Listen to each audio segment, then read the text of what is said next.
Wolfgang began to mark his ascendancy over his sister. There are always those who say that had Beethoven had Leopold as a father, he would have been as great an infant prodigy as Mozart. But here again is a mental exercise for critics. There's no guarantee that Beethoven would have been as obedient as young Mozart. Certainly his music doesn't for a moment sound like that of an obedient mind, even if Mozart's music sounds deceptively as though he had nothing to learn. Beethoven sounds as though he learned principally from himself. Whatever the truth of these idle speculations, there is no doubt that Mozart benefited hugely from the sensitivity and wisdom of his father's teaching.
When Leopold judged that the moment had come, he arranged for his children's concert debut in Munich.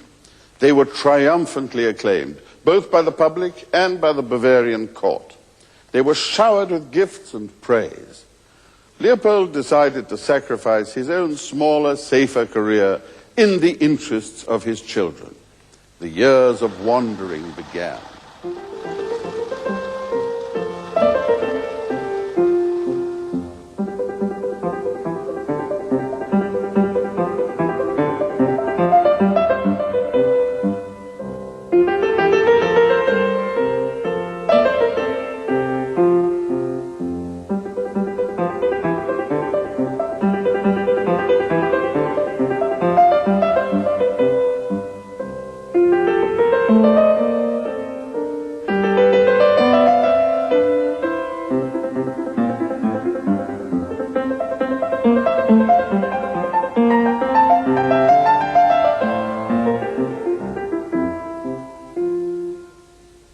Mozart spent almost 10 years of his short life in travel, nearly all of them as a child.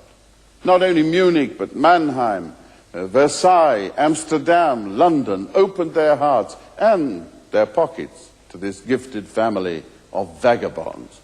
In Vienna, little Wolfgang was able to snatch a kiss from Maria Theresia and gauchely ask for her daughter's hand in marriage, tiny Marie Antoinette, the future Queen of France, to the enchantment of the court. In Paris, Madame de Pompadour set the little fellow on an ornamental chair and circled him slowly like a lioness at lunchtime, trying to assess the nature of his genius with mischievous eyes. In London, he was actually allowed to stand behind the king's chair during dinner, a very English understanding of the nature of privilege.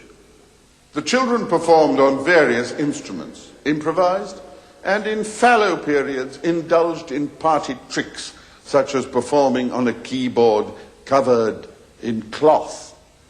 By now, the two children were the sole breadwinners of the family, but there was no sense of imbalance here or friction. Each member knew his or her job, as they do in every family of professionals devoted to a single discipline, be they acrobats or musicians. Nevertheless, despite their cohesion, Leopold began to concentrate more and more on his son at the expense of his daughter. After all, she was only a girl who happened to play the piano brilliantly, while the lad was becoming known as a composer.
Lament the psychologists of today, a wretched lad, disgracefully exploited by a greedy father. No school life, no playmates of his own age, primped like a toy poodle for the aristocracy to throw balls to and giggle at his antics. The little man with his costume and his sword, as Goethe once wrote, a smile ill-concealed behind the words. Well, the trouble may perhaps be that history has recorded practically no cases of preschool or teenage psychologists. Indeed, it's doubtful if a marriage counselor who only had to shave every other day would command the requisite respect. The truth is that although Mozart was still a child in some ways, and remained a child all his life in others, he adapted himself rapidly to an adult world, and he found his way within it according to the dictates of a growing intelligence and experience. He enjoyed it. Also, he knew very clearly how to give pleasure to those older than himself, one of the tricks of the trade, and he had to look no further than to his beloved father for an example. Leopold by now fulfilled every function from impresario to accountant. They shared a room in order to economize. And when, after a grueling examination, Wolfgang was elected a member of the famous Bologna Philharmonic Society, the youngest member ever, it was a triumph of both son and father.